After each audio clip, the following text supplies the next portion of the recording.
For nearly 10 years, the United States listened to one of the Soviet Union's most heavily guarded military communication networks.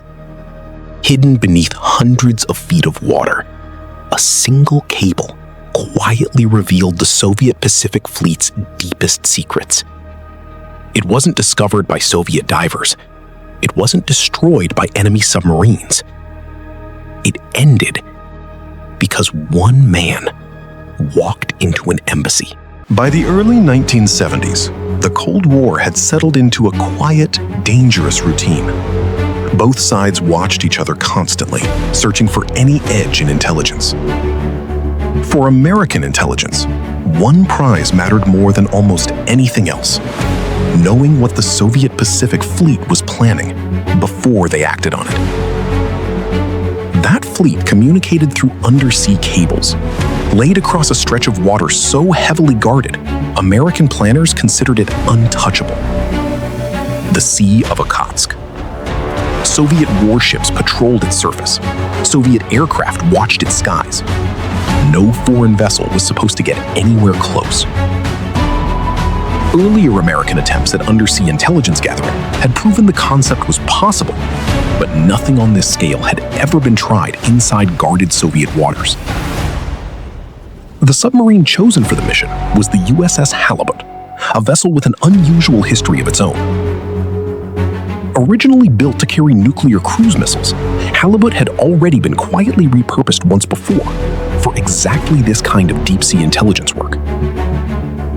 But to reach the cable undetected, the Navy needed a cover story strong enough to survive constant Soviet surveillance, and a budget line that wouldn't raise questions in Washington. By 1971, everything was in place. In the summer of 1971, USS Halibut slipped into the Sea of Okhotsk, disguised as part of a routine rescue vehicle program. Aboard, only a small number of the crew actually knew the sub's real mission.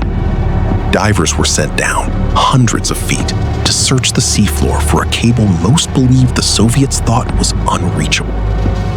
When they found it, engineers had already built something specifically for this moment, a 20-foot recording device designed to wrap around the cable without ever cutting into it.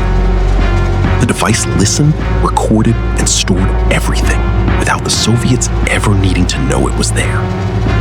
Every few months, divers would return, retrieve the recordings, and quietly leave a fresh tape behind. For nearly a decade, this routine repeated: dive, record, retrieve, return home. The intelligence gathered gave the United States an extraordinary window into Soviet naval operations at the height of Cold War tension. It was, by any measure, one of the most successful intelligence operations of the entire Cold War. For nearly a decade, the operation worked flawlessly. The Soviets never discovered the device. In the end, they didn't have to. His name was Ronald Pelton, a former analyst at the National Security Agency. By the early 1980s, Pelton was drowning in debt, nearly $65,000 after a failed home renovation project.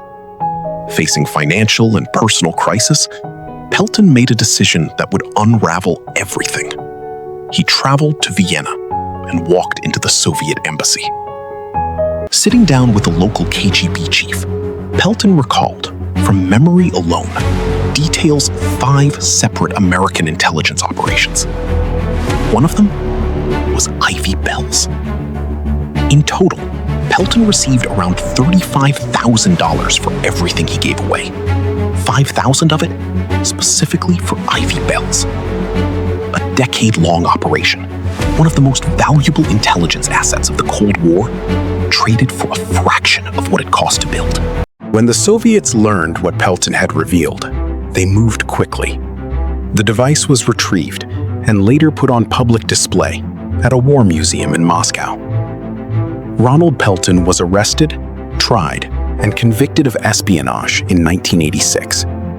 He was sentenced to 3 life terms to be served in parallel. Pelton was released in 2015 after nearly 30 years in prison. He died in 2022. According to those who knew him, he remained bitter and full of regret until the end. For almost 10 years, one cable quietly changed the balance of the Cold War. It wasn't Soviet technology that ended the operation. It was human betrayal. Some of history's greatest secrets weren't uncovered by force. They were sold. If you enjoy real declassified history, untold intelligence stories, subscribe. There's more of this series coming.